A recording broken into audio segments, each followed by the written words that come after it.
Hello, Love Bay family. Welcome to another episode of the Insight Hour on the Mental Health Hour. I'm your host, Felicia Fishoff, founder of Rooted in Resilience, Psychotherapy, and Wellness.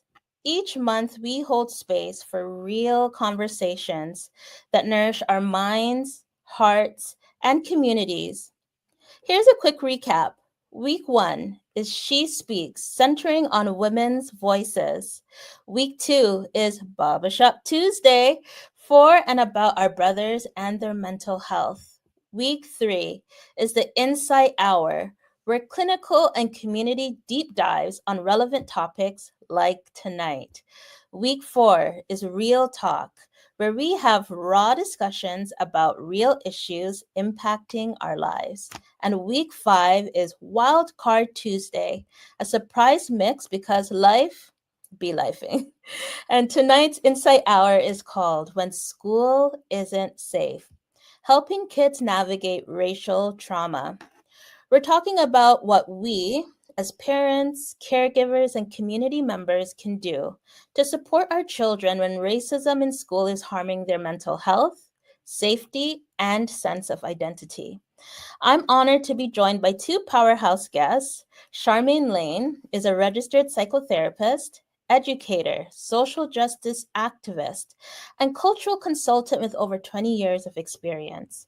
Founder and director of CLR Lane Consulting and Psychosocial Services, Charmaine has worked in violence against women, children's mental health, and refugee trauma, and trains professionals across hospitals, schools, child welfare, and police services in anti oppressive, racial, trauma informed care, all while pursuing her doctorate in counseling, education, and supervision. Alethea Kador is an innovative child and youth care practitioner, psychotherapist, wellness advocate, and restorative justice mediator with over 2 decades of experience supporting Black communities through trauma, leadership development, and community wellness. She sits on multiple boards, co chairs Toronto's Black Advisory Committee, leads healing circles for frontline workers, and is deeply committed to helping individuals, families, and systems transform through Afro centered, decolonized lens. Tonight, we're not just naming the problem, we're offering practical tools and advocacy strategies to help you protect and uplift your child when school isn't safe. So, listen, tag your community and tune in. Our kids deserve classrooms that don't harm them, and this conversation will help us go in prepared. Reminder, this show is for educational purposes only and is not therapy. If you need support, please reach out to a qualified mental health professional. Welcome, welcome, welcome, ladies. Unfortunately, Love Bay family, we had some technical difficulties tonight, so our sincere apologies for connecting late, but we are here and we are ready to dig into this well-needed topic, especially right before school. So welcome, Charmaine, and welcome, Alethea. And thank you so much for joining us here. And I always love to start by asking, why does our community need to be talking about this topic? So why does our community need to be talking about racial trauma? I think for the longest time, especially in our community, we talk about physical violence, and we're now starting to talk about sexual violence, right, or sexual trauma. But I think racial trauma, I will say, over the last maybe 5 years, since COVID-19, and I would say the racial pandemic that we had around George Floyd's time, that racial trauma has become more of a thing. But it's been around for a while. People such as Dr. Erlanger Turner, Dr. Comos Diaz, Dr. Kenneth Hardy, people like that have been talking about this for years. Yes. But I think why we need to talk about it now is we reference, like I said, physical and sexual trauma we think about, but I think we also need to to start looking at racism as a traumatic force, and even more so that racism is a violent act. Yes. Right? Oftentimes, Felicia, we hear this whole thing when people will say, well, racism or race is a social construct. And so my question always is, but does racism hurt?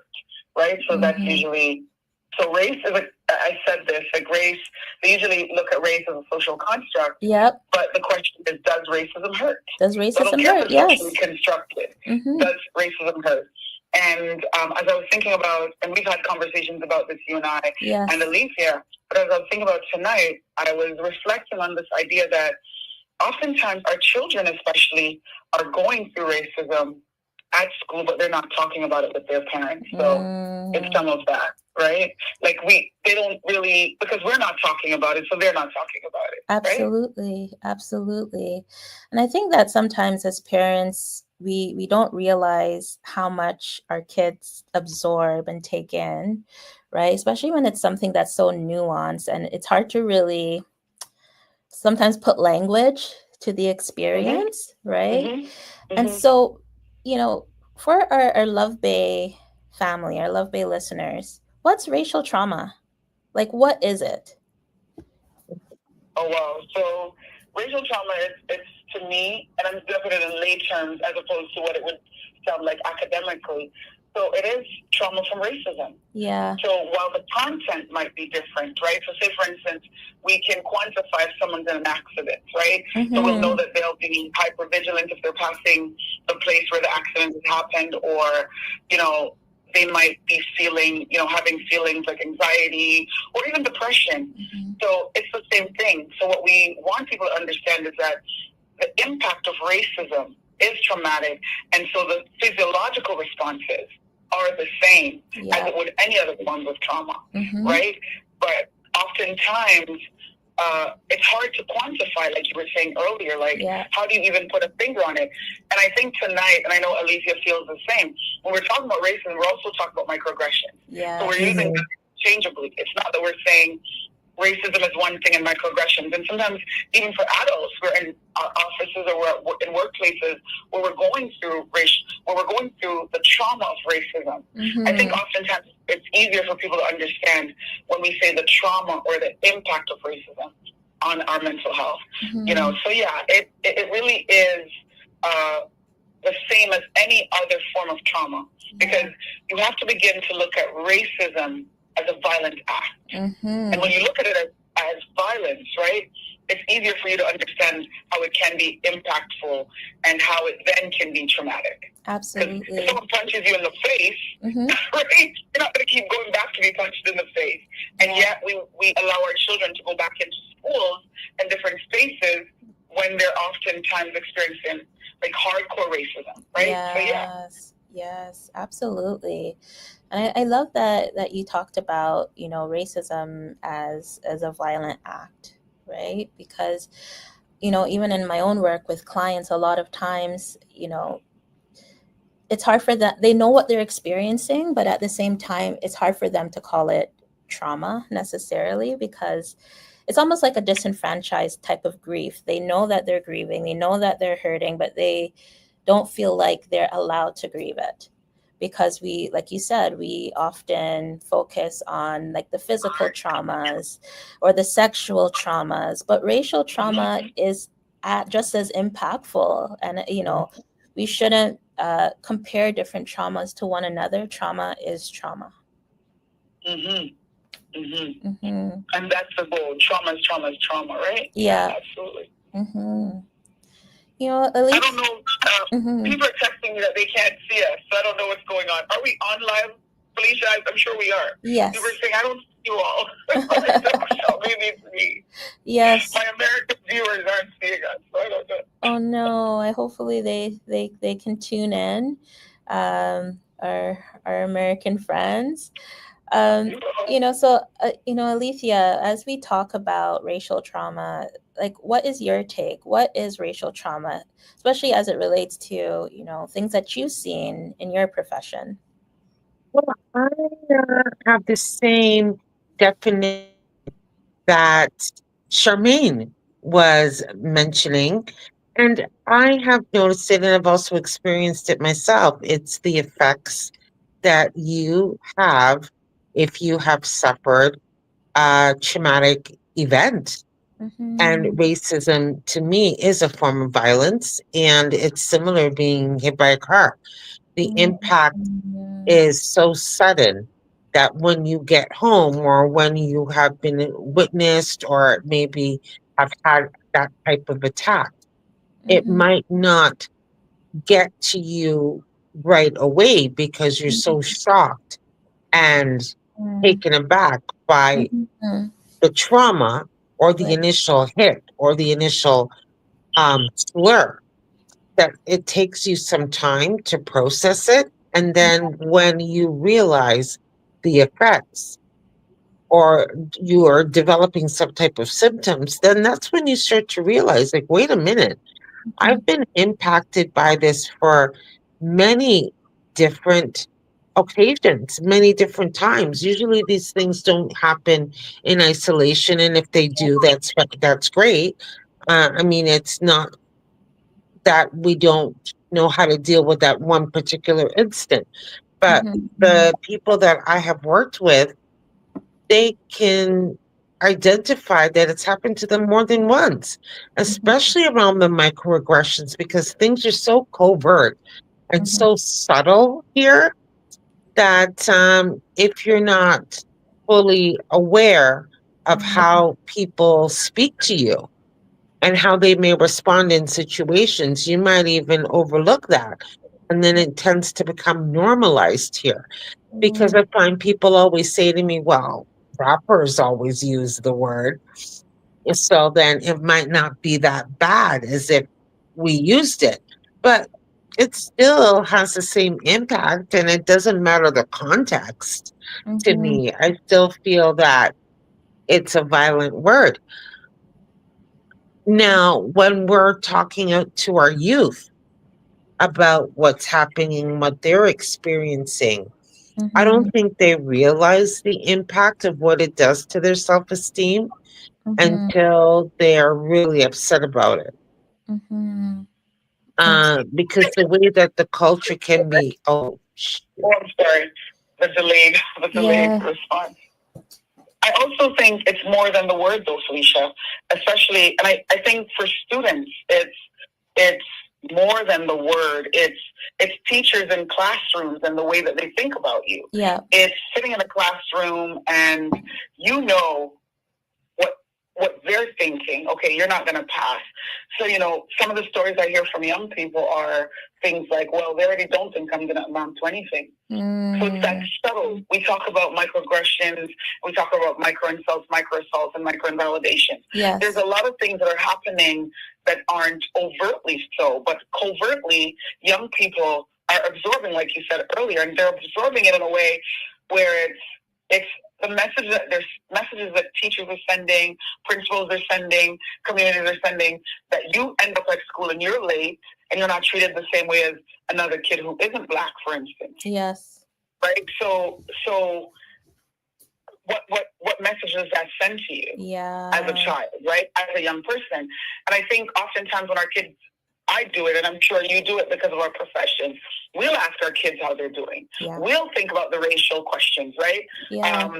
My two children are very much aware of racism and microaggressions and things that aren't as overt, right? So Lisa was talking about the N-word, for instance. It may not be that. They may never hear that in their entire lives. But it doesn't mean that they aren't receiving messages that are telling them you're less than, you're never going to amount to anything.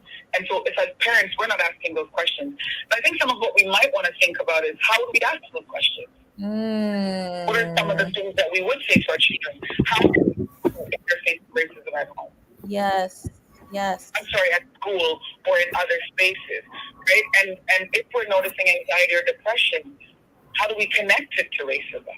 Yes. Right? So there's a lot of those things that we need to talk about. Yes. So what I'm hearing is that we need to learn how to open up these conversations and ask the questions, because just because our kids might not come home and talk about it doesn't mean that they might not be experiencing this on a day to day. Mm-hmm. And then what are those mechanisms that you put in Experiencing place? it on a day to day.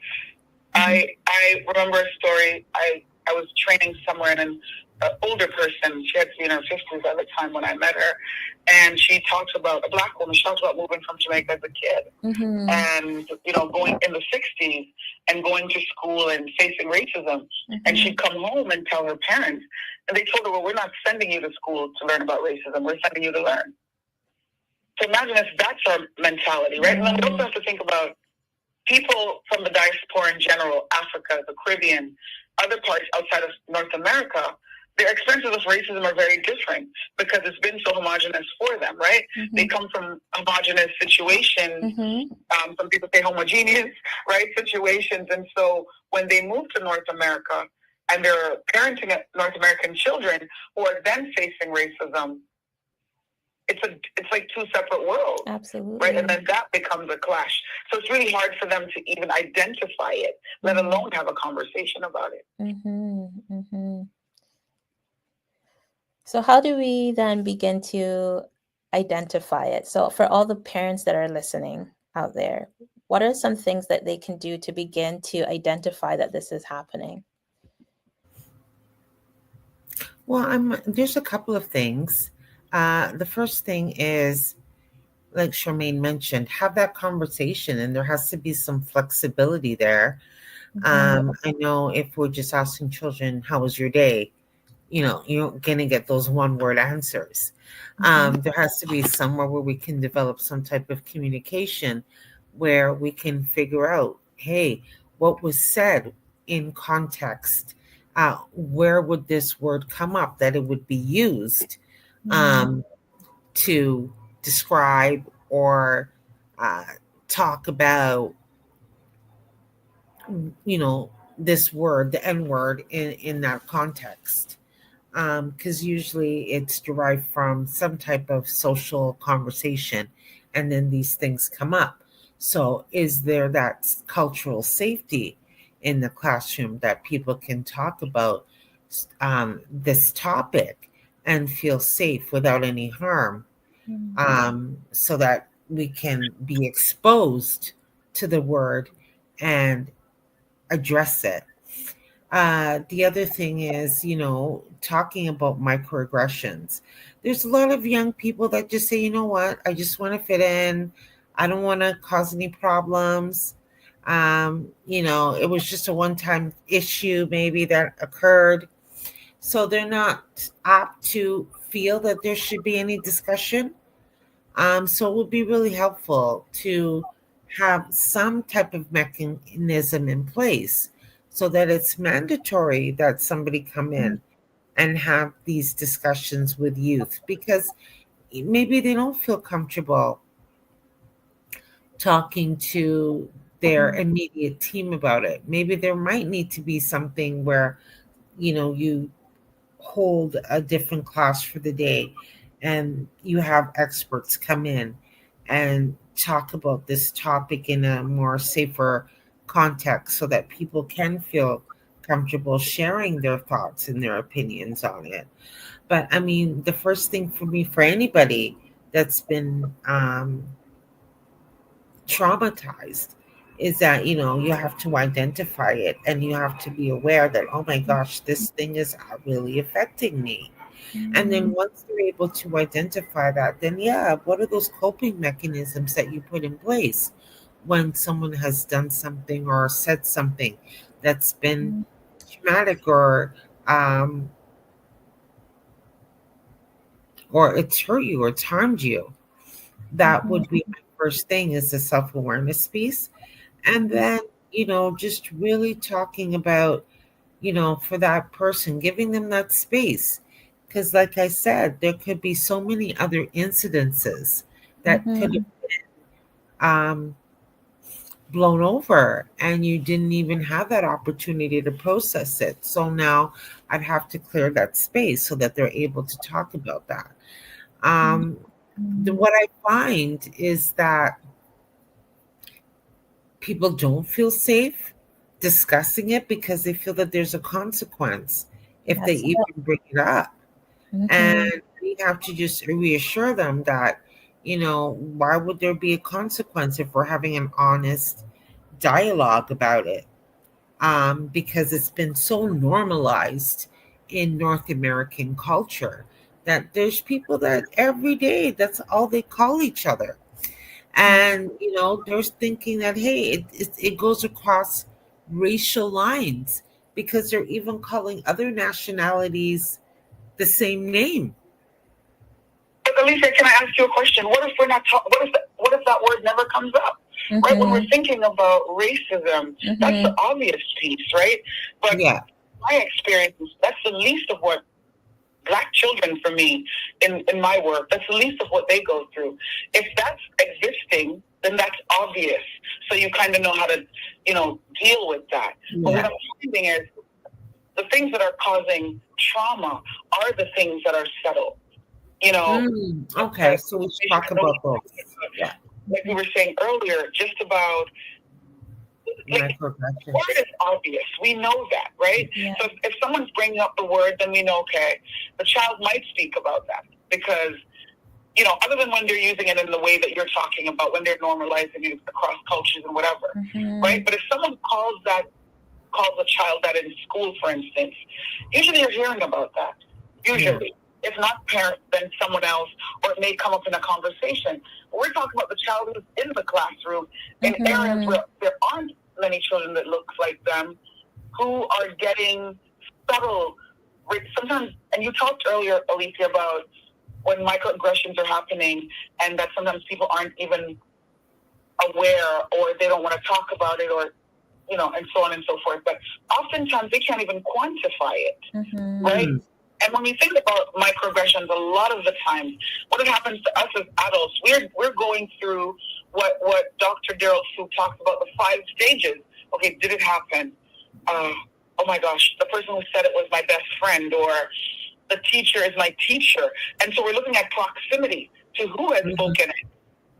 Who's done harm to me. And so you're going through all of that. And while you're going through that, the end, you're going to have some type of a behavior about it, which could end up being anxiety, depression, not wanting to go to school. So now we're looking at truancy, right? And then this kid is not coming, but no one's actually connecting it to racism, right? Because it's the last thing that you look for, unless it's like what Felicia is saying, that it is where it's very overtly done. Right? So if it is the N-word, for instance, that's overt. And so the school itself might have things in place like, okay, so we don't tolerate this word, or we have all these circles that we're talking about it, and which is also causing a lot more harm because the person who was called that word is then having to sit in that circle. But when we look at and I don't know your experience in that way, Alicia, I mean, I do, but I'm just thinking about some of the kids you're seeing, some of the families that come to you. But for me, a lot of times when I'm dealing with racial trauma, it's not necessarily the word. The word is like the most obvious, right? And then you can work through that. But it's all the subtleties. It's all the covert things that are happening. It's telling you, you're so dark, I'm not going to play with you. You're telling a 6-year-old on the playground, your skin looks like mud, so I'm not playing with you, right? Everyone from your culture smells. Oh my gosh, I'm glad I'm not Black. These are things that kids are hearing at school. We don't have it as bad because we're not Black, right? So how do you then teach, what do you do about that? How do you help a child to navigate that, right? If it's the N-word, then we might be able to say, okay, well, here are the reasons why we don't use it. This is the connotation, this is what's attached to it, right? But when it's more subtle, is what I would love for parents to be thinking about. What about the things that children aren't telling you? When at school and they're lonely and the teacher turns their back when they hear them doing the monkey sound to the child. And the child's like, but this teacher is here for all of us. And yet the teacher's not responding when they're like, oh, think, the more subtle things, or go back to Africa when you've never been to Africa one time. Right? So how do you manage those pieces? Right? That's mental health, right? So not discounting, Felicia, that it's overt when we use the word, right? But I think when it comes to racial trauma, oftentimes, and can I give one stat before I pass it back to you? Sure. There's a body of research that talks about idea that Black people, of all the races, of all racialized people, we face more racism than anyone else, but we're least traumatized by it. And why is that? Right? Because we're more socialized to expect it. Mm-hmm. You get what I mean? And so when we expect the overt parts of it, the obvious pieces of it, studies have shown that we're managing because we racially socialize our children. I think you need to say that again, Charmaine, because I don't want you to gloss over that stat, because I think that it's important for a lot of us to hear. Share that stat one more time. Oh, geez. Let's make sure I can remember. No, I remember the stats. It's teasing. No, I have it in like some of my work because I do use it in training. But what they found was that, and they did research over time and found that Black people were more targeted for racism, which all three of us know that, right? Like, and we face racism in a different way, in a more violent way than others, right? So what they found was that even though we face racism more, we're least traumatized compared to other racialized groups. So when other groups face it, they're like, oh my gosh, what are we going to do? I'm so like, blah. But we are actually, for the most part, we're also the ones who are more racially socialized. Meaning, from the time our children are 3 years old, and Dr. Kenneth Hardy talks about this, right? That we have to learn about racism at age 3, at 2, whatever age, right? While others are learning about it at 30 or when it happens to them. So the body of research found that, wait a minute, even though they experience racism more, they're least traumatized in comparison to other racialized groups. Right? And this is because they've been, racially socialized in comparison to other people. Okay. So yeah, some of that. Felicia mentioned something earlier with regards to the cost of advocacy or speaking out, right? So a lot of kids may feel like I'm damned if I do, I'm damned if I don't, basically, right? So and I, in my work with clients who experience racial trauma, I'm like, there's a cost to staying silent, and there's a cost to speaking up. So you got to pick your cost, right? So how does this relate to, parents who may want to advocate for their kids, or for kids who want to advocate for themselves? Take it, Alicia. I was talking a lot. Well, I was just thinking about it. And that's a big thing for me, that I feel that the schools and other systems really need to take some time to develop policy around. And I've always had an issue with the fact that when an incident happens, sometimes it's just resolved at one level, and then they think, okay, everything's great, and then they move along. Where I feel that there should be some time really spent on relationship building and the diversity, and making sure that people do feel actually included. I don't think enough attention has been given to really addressing what equity and diversity actually is. And we could see that evidence by the beginning of the year, when people were saying, oh, we're not doing that anymore. Those spaces were getting reduced. But even in the midst, because policy takes time, and there for many years, like, people have been advocating for change in policy, but many times those that are in the decision making seats, they're not either creating the policy or they're not abiding by the policy, right? So how do parents and children gain the courage to advocate for themselves in the midst of, experiencing racial trauma? Well, Charmaine, I don't know if you wanted to elaborate. Oh, because you're saying if we're talking about policies, that could take a while. Yeah. I don't think silence is the best thing. I know you said earlier that, advocating cost, or speaking up cost, and remaining silent cost as well. So I think one has to ask themselves, what costs more? That's right. Right? Because imagine, And then we're talking about this in the context of mental health. Mm-hmm. If a child is being bullied racially at school and has never said something to parents, doesn't speak to anyone about it, no one knows, that child is suffering.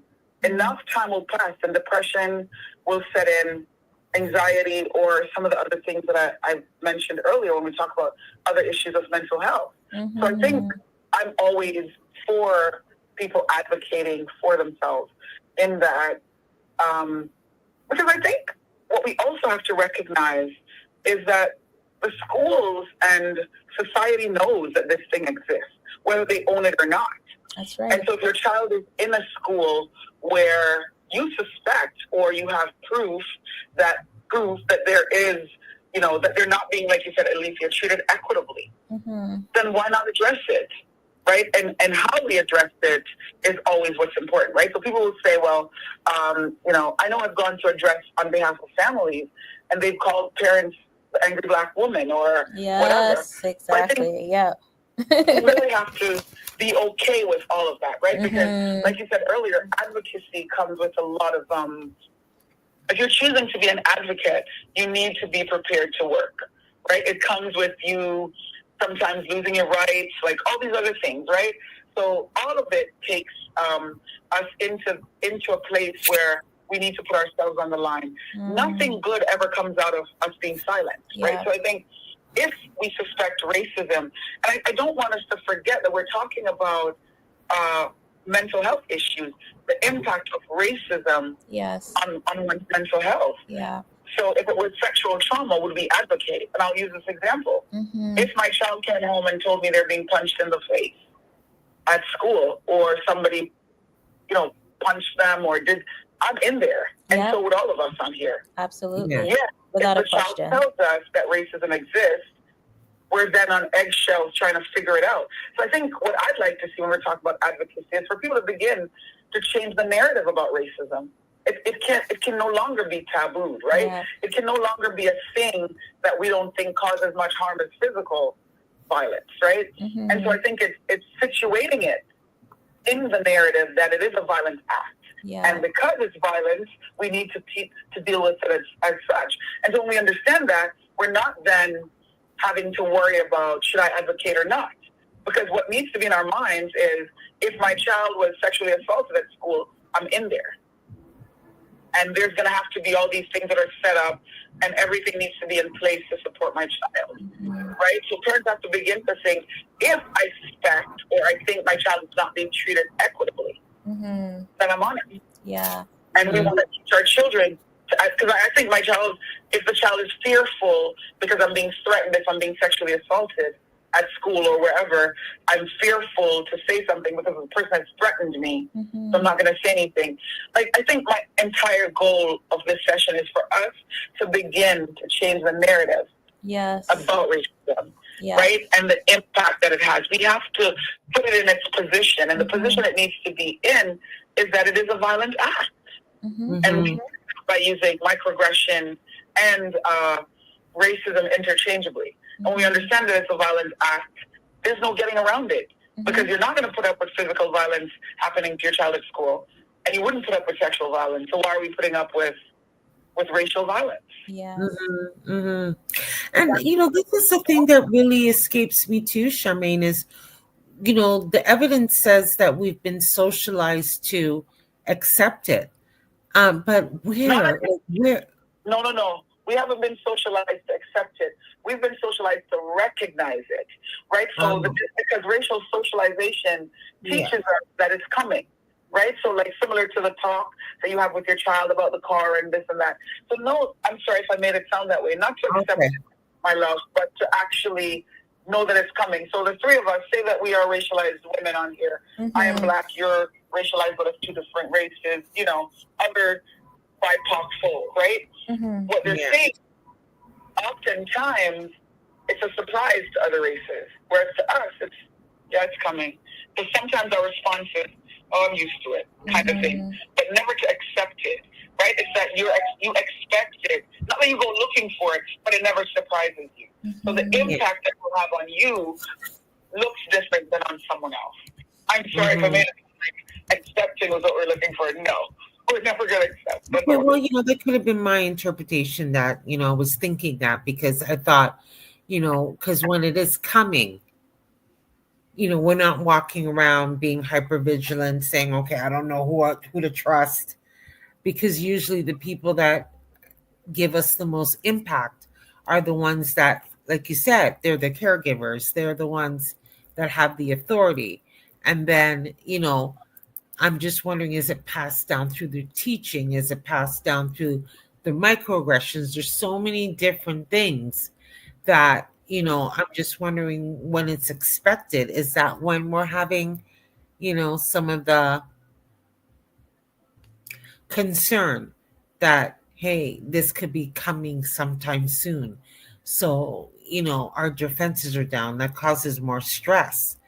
For our young people, that's what's concerning me, because there must be something through the way that they're being taught or in the materials, or like you said, just someone walking in the hallway. Mm-hmm. But I don't think it's in the. I'm not thinking that it's not in the material. Yeah. But this, Felicia, and there's a study done. It's a medical study, and it's by Dr.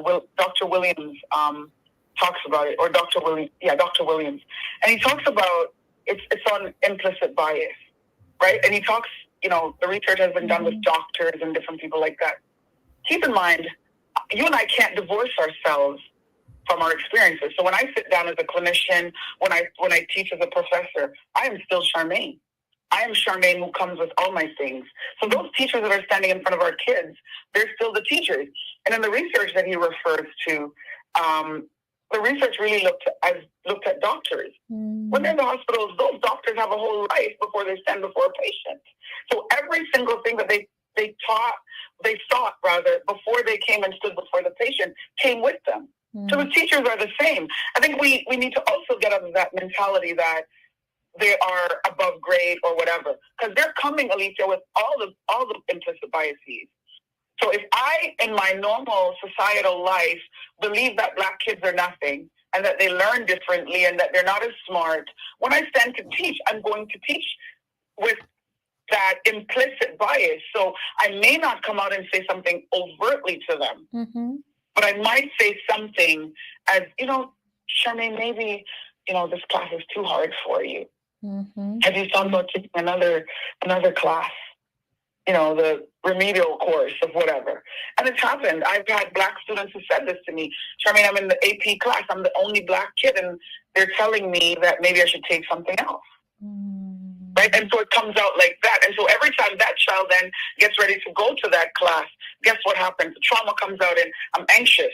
I'm opening the classroom door. Oh my gosh, they don't see me as being able to be in this space. I'm not worthy to be here. So guess what? And this is what we talk about, racial trauma. So it's the physiological responses, right? So the child is going in the class now. I'm hypervigilant. I'm this, I'm that. And we all know on here as clinicians that you can't learn if you're working with trauma brain. Right? So then now the narrative is then fed that you actually can't manage the class. So my question has always been this, you all: what comes first, the racism or the mental health issue? So what we've been taught is anxiety, depression, and all that comes, and then we look to see if whatever. Racism sometimes is not even a part of the conversation.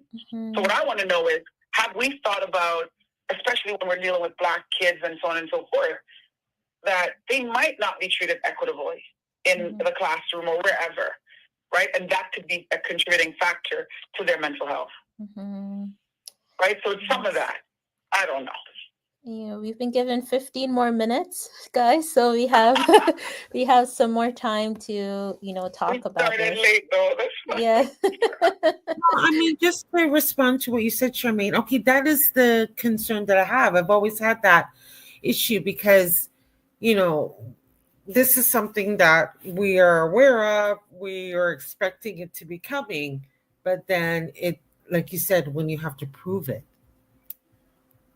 Yeah. They want evidence.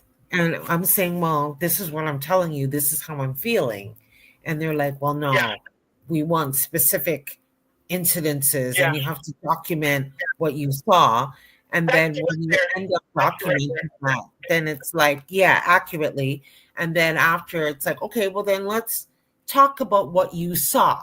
And then that's where all the gaslighting comes in, because people are saying, well, are you sure that that's what they really meant? Or I see that you guys are cool and everybody's still friends with them. And it's like, wow. Um, I can't even tell you from my own perspective that what I'm seeing isn't real, that these incidences. Micro invalidations, right? Yeah. Invalidations. It's me coming to you and I say, Felicia, Felicia is treating me rough, and I think it's because I'm Black. And you said, Sherman, are you sure? Felicia's such a wonderful person. Yeah. I'm sure you can do that.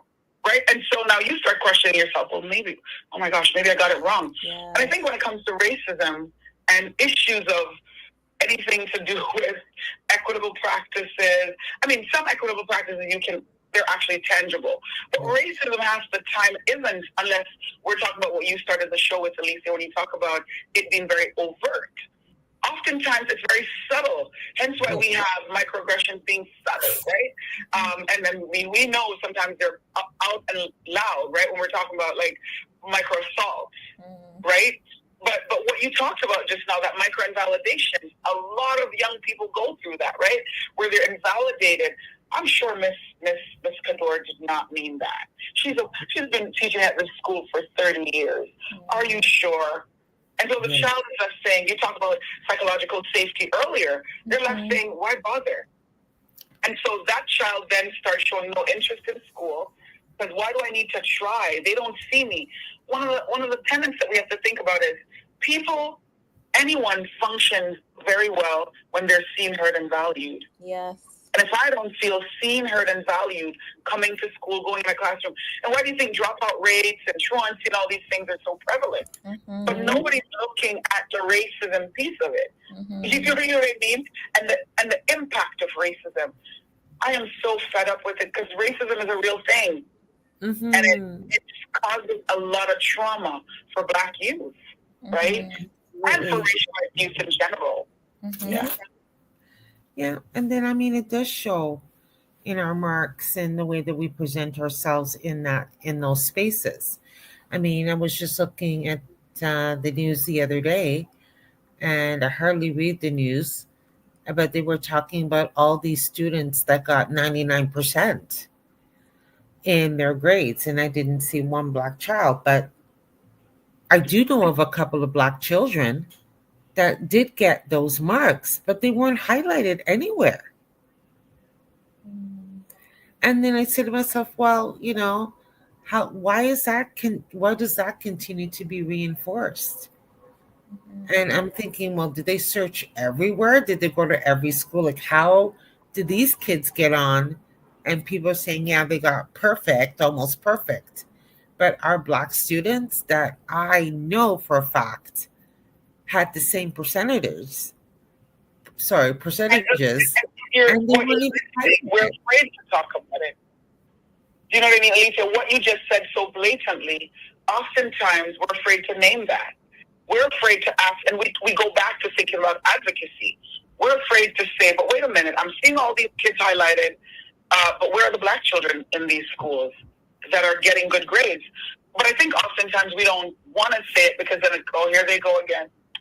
Poor old Black people. Like, do you know what I mean? And so you're dealing with all of that, right? So it's almost like, again, what it comes down to, you have to be able to advocate regardless of what's happening. If they're going to call you woe is me, we'll be woe is me, right? But we have to highlight exactly what you're saying. Like, where are all the Black students who had good grades? You want to tell me one of them couldn't be highlighted? My goddaughter just graduated as an Ontario scholar. And my little cousin was an Ontario scholar. I was an Ontario scholar. So what? Do you know what I mean? Like, how come the highlights aren't there? Yeah. Yeah. But then that also reinforces the other stereotypes, right? That we could never get to that level. So then why bother? And then that also has another effect, right? When we're not being highlighted, and we're not being. Why bother? I like that piece. We need to hold that. Let's hold space for that. Why do I bother? Why am I going to show up at school? Why am I going to do the work? Because, again, it comes back. No one sees me. No one values me. Yeah. I'm not heard. Right? I'm not being heard and valued. So what's the point of it? Right? And I think that's what we need to be talking about. Parents need to be asking these questions. Like, when was the last time you sat down with your child and said, what is it like being a Black child at your school? Yeah. Then they do that racial storytelling. What has it been like, you being the only Black kid in the classroom? I came to your school the other day for the function, and I counted 6 of you all in the school. What has it been like? But oftentimes, don't stone me in our communities today, but I really have to say this. Oftentimes we do this where we're like, oh, I'm moving away from Black people. I'm not living around my own kind. I'm not doing this, right? And so we place our kids in environments where they're the only ones. And we think they're not going to be traumatized. Well, I mean, some people we need to talk about that piece. That's something we don't talk about as well. So I'm going to move my kid to, I don't know, some far place in Ontario where there are 6 Black people in the whole community of thousands. And your kid is one of, like. But then again, that is another part of reinforcing the racism. Well, if you want to look at it from that perspective. Internalized, right? That internalized racism. Yeah, and saying that, if I'm in this neighborhood, then that means that I'm going to be absolved from any type of racial impact, when we're noticing that it has nothing to do with where you live per se. I mean, sometimes it's even worse for people that have moved away. I agree with you. I think, and I won't stereotype any place in Toronto, but it can happen. It doesn't matter where you live, Felicia. I think what ends up happening happens differently, right? So I think, say in Toronto, where I am and where you are, in Toronto, we might see it where we get away with it because it's such a diverse city. So we're like, oh, so it hides itself, right? Whereas if I lived in Bowmanville or somewhere far, and I'm one of 4 kids in a school, it shows up more, or it shows up differently. But absolutely 100%, Alicia, I agree with that. But I would add to that we hide it in the cities, right? But it shows up differently in that you're just kind of going through. You can't even read by the time you graduate in the cities, right? Whereas in a far place, you might hear the N-word. They might do the monkey sounds. You know what I mean? And the teachers just ignore it. So those are the differences. But I think it exists everywhere. Absolutely, you're right. So, because we're winding down. And, for parents that are listening, and we're about to go into the school year, right? 2025, September, right?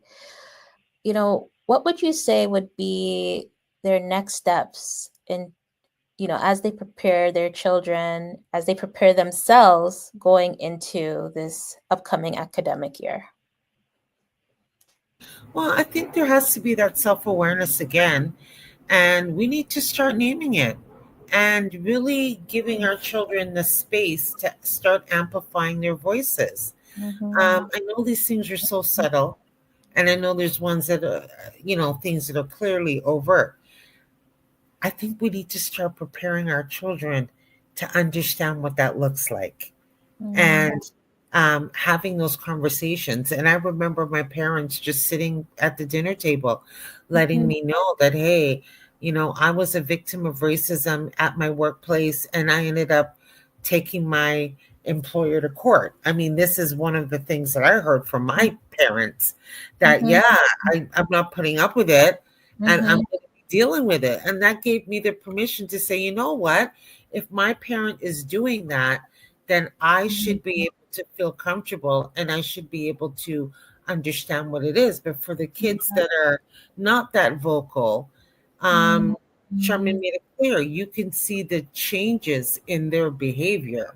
By the school refusal, the anxiety, not wanting to get up in the morning, acting out before school starts. I mean, all these things are very clear. Our children don't hide when they're going through issues. It's just you to observe the behavior change, and then make sure that you have that relationship with them that you can address. Hey, I've noticed that there's been some changes here. and hopefully they'll be able to let you know what's going on. I still believe in the policy of having mandatory courses that people should take, so that they're aware of it. And I remember sitting in a racial equity and diversity class and then looking around the room and seeing the same people attending these um, webinars or courses, and nothing's ever changed. So, that's why I'm saying, for accountability purposes, there has to be something put in place where people need to start attending it. But I want to see some consequences for people that are actually violating some of these things, and that there's something that can be actually done. I mean, America has moved towards these policies where it's clear if you have issues with another race. But for some reason, Black people do not have the same policy. And I find it's Yeah, it has to be. I think if we're talking about where we're situated in Canada, we think about, for me, I think people have to actually believe it's a thing. And I think that's where I struggle. Because we could teach, we could have the classes, we could do all these things. But if people don't believe it's a thing, if Felicia tells me, Charmaine, Felicia could tell me I need to lose weight till the cows come home. If I haven't embodied that or believe that I do, I won't do anything to change that. I think what we're struggling with, or what some of the challenges have been, is that people actually don't believe that racism harm in the way that it's harming. And that's the problem, right? We have to first, I don't care what policies you put in place. You could train all your teachers in a board, Alicia, to say, we don't say the N-word, we don't do this, and blah, blah. But if those teachers in their own personal selves have not believed, because it's going to take one teacher at a time, that racism is harmful, then it won't change anything. So I think it has to first, you talk about accountability, but I think people have to come to terms with, do I actually believe? Because have you all ever been in situations where people are like, oh, race is a social construct? The minute you open your mouth to teach something, it's a social construct, right? And so when we talk about race being a social construct, what we then do is dismiss the impact of racism. So my question usually is, my comment or my comeback is, perfect, I agree with you, it's a social construct, but does racism hurt? So it can be constructed all it wants to be, but does racism impact us? So we're past race. That's gone, right? Whether it's constructed or not, that's been gone. Wouldn't you all agree? Yeah. But what we have to come to is that racism hurts. Yes. Right? So whether or not race is a social construct, everything that we do is predicated on race, believe it or not. We want to put it as a social construct, but it organizes the way we function in society. Yeah, and our pay is determined on our race. That race is one of the premise on which society is organized. Yeah. And so if it is, why aren't we putting it where it belongs? Right? I don't talk about race in a way for it to be discriminatory, or for us to think that, say, for instance, for the purpose of this show, that Black people are less than or whatever. I don't think in those terms. What I'm trying to highlight especially is that racism is an issue, is a violent act, just the same as anything else that is violent. And because it is, it's also a force of trauma. That it's a traumatic force, and especially when we're talking about children and youth. Adults, I'm not saying that we're not traumatized by it, but some of us, especially us who are in this type of profession, we might be able to navigate a bit more. And I'll tell you, I've had instances, I'll use a personal story because we're giving a little bit more time, Felicia. Yes. Where I was called the N-word for no reason, Alicia. And when it happened, I was taken aback. And I was in the city of Toronto, very racialized environment. Man coming out of Walmart, he just called me the N-word. I was like, I paused and I didn't do anything about it. And it was 4 a.m. I was in my bed and the tears were rolling down. Mm-hmm. What I thought about was, what if my two children were with me? What would I say to them? And I even stopped and looked. I'm like, he's talking to me. He's like, yes, you, N-word. I'm in my car. I'm not bothering you. I'm not, right? So even understanding that, and that was an overt one. And I've had covert things happen where I'm stopped at a gas station, forgot my bank card, overpumped the gas, and the man who's a racialized man said, I'm calling the police. Like, it's those types of things, and that's subtle. And it was a young Black girl and her mom that intervened and said, we'll pay for her. Because why would you call the police? I was leaving my phone, everything with this man. I said, I'll be back. But in that moment, you felt like a criminal. And someone will say, well, how do you know it was done to you because you're Black? And so it's that sort of thing, Alicia, that you can never prove to that person, but you know. Do you know what I mean? And so when we talk about racism being, and for months, I wasn't able to look at that gas station. I would just, like, I'm passing it, and I had to pass it to go to work. And I would be looking on the other side, and I never stopped there. And I only got healed because when I stopped, went in, and I spoke to them. And I said, this is what you did to me. And of course, the son of the man just said, it happened before, and these kids left and they didn't pay. So I was stereotyped because of whatever. So the understanding was they didn't pay you because they were Black. That they could have just been any other kid. You get what I mean? And so we talk about it, and you know, I said earlier that the physiological response is what we're talking about. Racism has the same physiological response as if you're sexually assaulted or physically assaulted. So we're not talking about, so the content is different because it's racism versus if you're kicked in the face, right? Yeah. But the physiological response, which is, because remember, trauma is not about the act, it's about your response to the act. Yeah. Right? And so it's the same thing. So, you know, when you think about, because, okay, whether you're advocating or for yourself after you've experienced, you know, racial trauma, or, you know, you're just healing from the impact of what has happened, right? We all know about the hyperarousal, so the fight, the flight, the freeze, the fawn, right?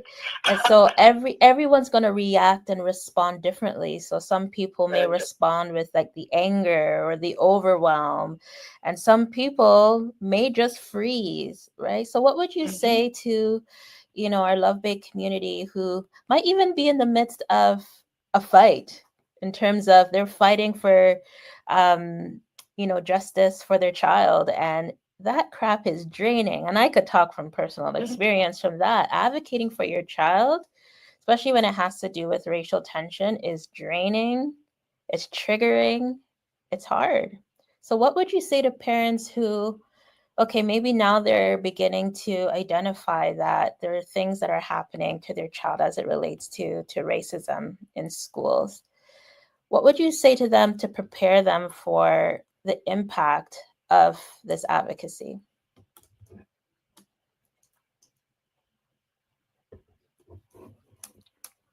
Do you want to take it, or I can take it?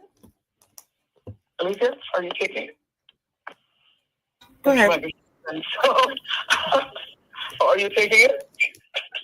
I said you could go ahead and start, you know, because I'm, you know, I like to validate people and acknowledge, you know, and I think, you know, like you said, we got to meet them where they're at. And I'd have to really have an understanding of where they are at with it. Have they had these incidences before? You know, how have they addressed it? I did have an incident recently, and I just felt that the parents weren't involved in the process as much as they should have been.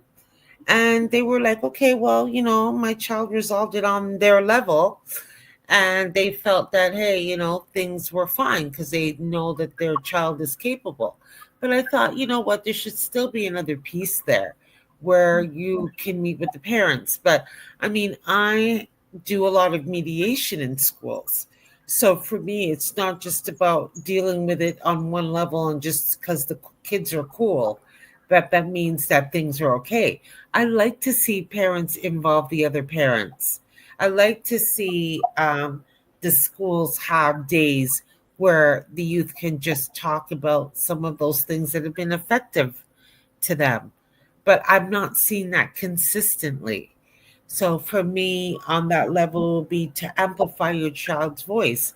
If they're telling you that there's something that's concerning to them, and you're noticing those behavioral changes, then that means that you do have that right to investigate what's going on with your child. Mm-hmm. And I think for parents, and I think Charmaine, you said this, to continue to engage and have that open communication and start naming it in your home so that when they go to school, they can say, hey, you know what, something's not right and things have changed the way that people engage and interact with me.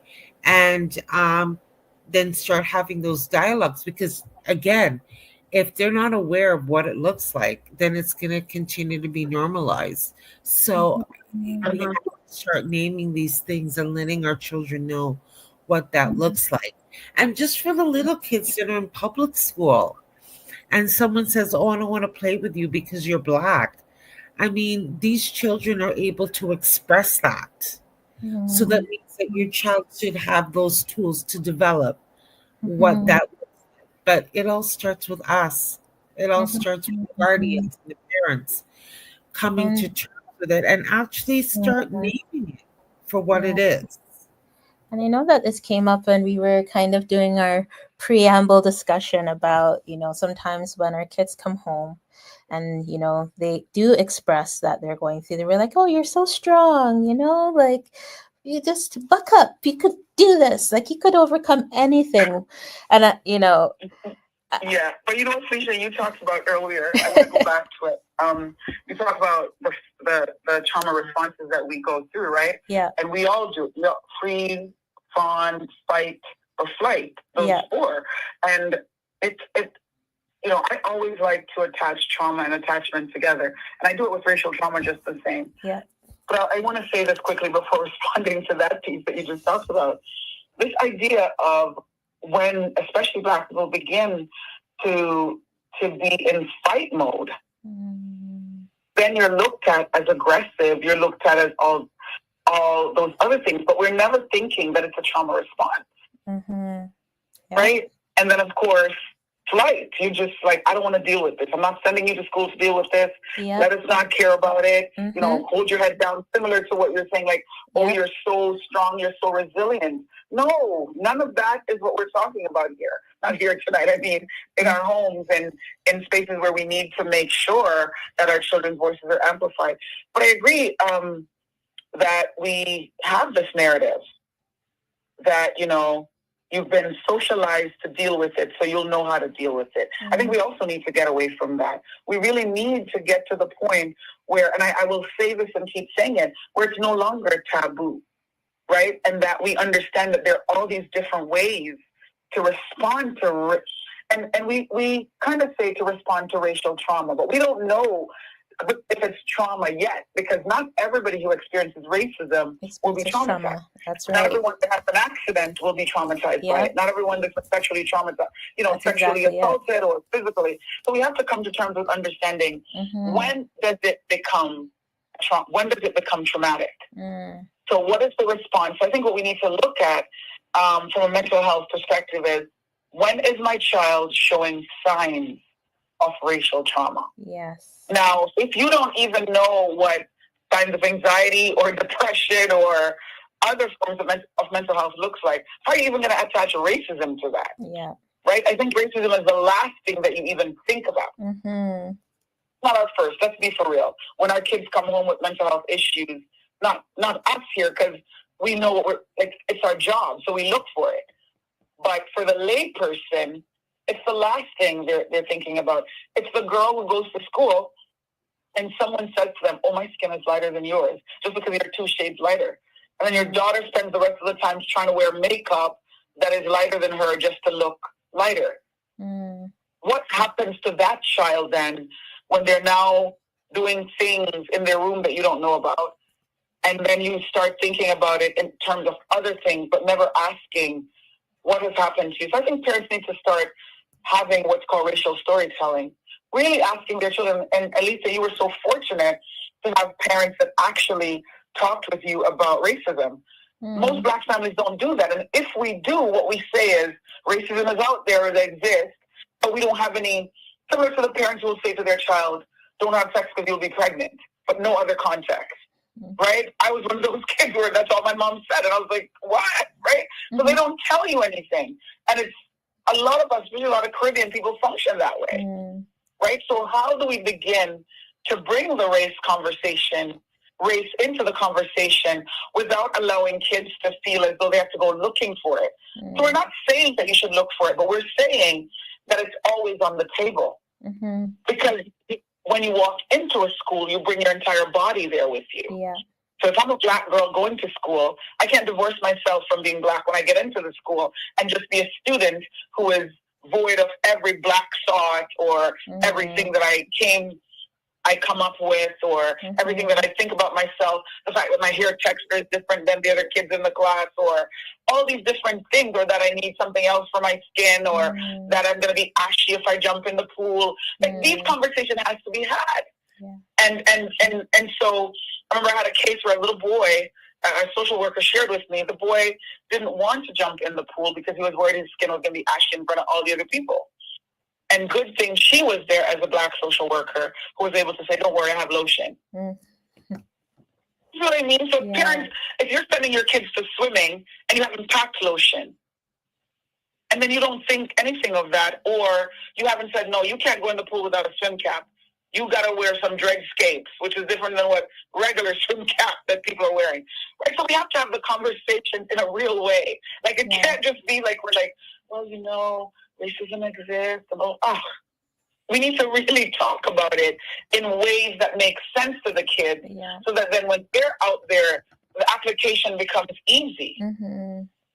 Right? And then, so I think parents themselves have to become comfortable, because we live in a world where, and when we put religion and stuff in there, Felicia, then we say, well, God loves all of us, or these types of things. And we know he does. But he also made us all different. And so we need to understand that. And with that difference, we're not saying the difference is bad, right? So if I'm talking about differences, it's in a celebratory way. Right? And not in an othering way. So if we learn to teach our kids that you are different, but it's in a celebratory way. You're wonderful. Your skin will get ashy if you go in the water and you don't lotion it. Your hair texture is going to change if you had it straight and you jump in that pool. So know what you want to do. How do you want to navigate that? And you can't use the same shampoo and everything as the other kids when they come out. Right? And those are the things that we need to teach them, so that when they're faced with it, they're like, oh, whatever. I got my lotion in my bag. I'm good. Right? As opposed to falling apart and then going into all those trauma responses, right? Yes, that's right. right. Yeah, I even wanted to add something. Remember going to Science Center? I don't know if you ever had that experience. I had that, where you'd go to that electric ball and you put your hand on there, but your hair doesn't stand up. So I used to think, like, what does that mean? Like, my hair is dead, like, but not knowing that, we absorb electricity and our hair is an antenna, but no one explained that to me. So I used to think, like, what is wrong with me? How come my hair doesn't do what happens at the Science Center?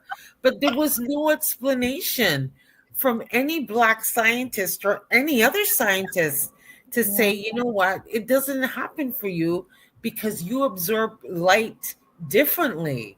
So, you know what I mean? Just to add to that, and that nothing is wrong with you, right? So it's exactly. The trauma happens when, okay, so my hair didn't do what everybody else's hair does, so something must be wrong with me. And then we begin to internalize that, right? And I think it's not so much that the incident happened and that I didn't respond the same way, but it's understanding that it's okay that I didn't respond the same way because I absorb light versus electric, like whatever you were saying, like, you know what I mean? Like, it comes differently for you. Absolutely. And that's the message right there, right? So we're not looking to say, oh, woe is me and whatever. We want the trauma not to happen, because then the child becomes traumatized because they come out of that place going, I'm never going back. Because if I go back and they do that experiment and it didn't happen that way for me, oh my gosh, something is wrong with me. So then we have to think about, what are they going to internalize? That's right. Right? If, they go into the water and they're ashy and nobody else is ashy, or they're ashy but you can't see it actually. Right? Yeah. But I'm going to reel it in. Yeah, but then you see what I mean? Obviously, there's gaps there that need to be addressed. And is that, necessarily our responsibility? Not really. In some aspects, yes, you want to prepare. But then again, where are the mechanisms that are supposed to be in place to say, hey, you know what, there's something there that I really need to fill in, or maybe I need to do some research there and share that information with my child. We need to really start looking at that. And you're not going to know unless you're present and you know what's going on. So you have to be present when your child is in school, straight up to high school, even college, university. Sometimes you still have to be present. So, yeah, I mean, they're not going to see it. But then when they do see it, where's your evidence? Where's your information to counteract what they're seeing? That's right. Oh, you've heard it, Love Bay family, tonight. What a treat having you both here tonight. I will give you popcorn 30 seconds, okay? Popcorn. One last thought to wind down our talk tonight. Go. Who's going to go first? I think you go first. 30 seconds. Okay, let me go first. Okay. Well, yeah, racism exists. We know that. I think what's concerning to me is that, we know what the overt racism looks like. The things that are subtle and covert and hitting are the things that need to be addressed. The reality is it's happening every day, so we can't ignore it and tell our kids to overlook it. We have to start naming what it is so that they're aware of it and then they have the tools to address it. You can't address it if you're not going to acknowledge it. That's right. Gotta name it, gotta acknowledge it. Thank you, Alethea. Charmaine, 30 seconds, girl. I'll just say you can't heal what you won't feel, right? So if we are, it's really incumbent upon Black parents especially to really not to be afraid of talking about racism. Like, get out of this taboo thing and really start thinking about it as a violent act. And once you do, then you look at it the same way as you look at if your child is being punched in their face at school. You look at it that way. You can't heal what you don't feel, right? Yeah. So thank you so much again, Charmaine and Alethea. It has been a pleasure having you both. Love Bay family, you've heard it yourself as we go into the school year, okay, that we have to feel it, and it's okay to feel it, and we need to start naming it. We need to start talking about it. Next week, we have our Real Talk panel. They're coming back and we're talking about narcissistic and abusive relationships. So it's going to be a good topic. So until next week, peace out. Good night. Night.